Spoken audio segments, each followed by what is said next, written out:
নমস্কাৰ, মই বৈকুণ্ঠ দাস। মই লাষ্ট এটা ভিডিঅ' আপলোড কৰিছিলোঁ। সেইটো ভিডিঅ'ৰ পাছত মোক বহুতে সুধি আছে কি আমি ছাৰ্ভিচবোৰ কেনেকৈ প্ৰভাইড কৰোঁ আৰু ক'ত প্ৰভাইড কৰোঁ। তো বেচিকেলি আমি গুৱাহাটীৰ পৰা এটা কনচালটেঞ্চি ছাৰ্ভিচ ষ্টাৰ্ট কৰিছোঁ। আমি বৰ্তমান অল অভাৰ নৰ্থ ইষ্টতে ছাৰ্ভিচটো প্ৰভাইড কৰি আছোঁ। তো আমি ৰেষ্টুৰেণ্ট বিজনেছ গ্ৰ' আৰু অপাৰেশ্যন ষ্ট্ৰীমলাইনৰ ওপৰত কাম কৰোঁ। তো মেইনলি কিছুমানে ৰেষ্টুৰেণ্ট খুলিব বিচাৰে বা ইচ্ছা কৰি আছে। তো যেনেকৈ ৰেষ্টুৰেণ্ট মানে খোলাৰ আইডিয়াটো নাই। তো আমি সেই A to Z service provide কৰোঁ, যেনেকৈ এখন ৰেষ্টুৰেণ্ট ছেটআপ কেনেকৈ কৰিব, তেওঁ মেম্বাৰ কেনেকৈ হায়াৰ কৰিব, তেওঁ ছ'চিয়েল মিডিয়া তেওঁ কেনেকৈ এক্টিভ ৰাখিব, আৰু তেওঁৰ মেনুখন কেনেকৈ ছেটআপ কৰিব। তো আমি সেই গোটেইখিনি ছাৰ্ভিচ প্ৰভাইড কৰোঁ। লগতে যিবোৰ লোকে মানে ৰেষ্টুৰেণ্ট অলৰেডি চলাই আছে, বিজনেছ গ্ৰ' হোৱা নাই বা বিজনেছ গ্ৰ' কৰিব বিচাৰিছে বা ৰিন'ভেট কৰিব বিচাৰে, তো আমাক কণ্টেক্ট কৰিব পাৰে। আমি সেইটো ছাৰ্ভিচো প্ৰভাইড কৰোঁ। তো তেওঁৰ বিজনেছটো গ্ৰ' হোৱাত আমি সহায় কৰিম।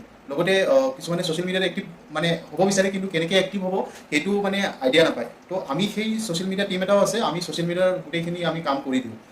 আৰু যেনেকৈ আমাৰ নেক্সট প্ৰজেক্ট এটা শিৱসাগৰত আমাৰ হৈ আছে, তাত আমাৰ কাম মেইনলি কি হ'ব, তো তেওঁৰ এক্সিষ্টিং ৰেষ্টুৰেণ্ট হয়, তেওঁৰ আমি ৰেষ্টুৰেণ্টখনৰ মেনুখন মানে নতুনকৈ মানে প্ৰভাইড কৰিম। মেনুখনত তেওঁ ওপৰত কাম কৰিব বিচাৰিছে আৰু ছ'চিয়েল মিডিয়াত কেনেকৈ এক্টিভ হ'ব তেওঁ সেই এক্টিভ হ'ব বিচাৰিছে।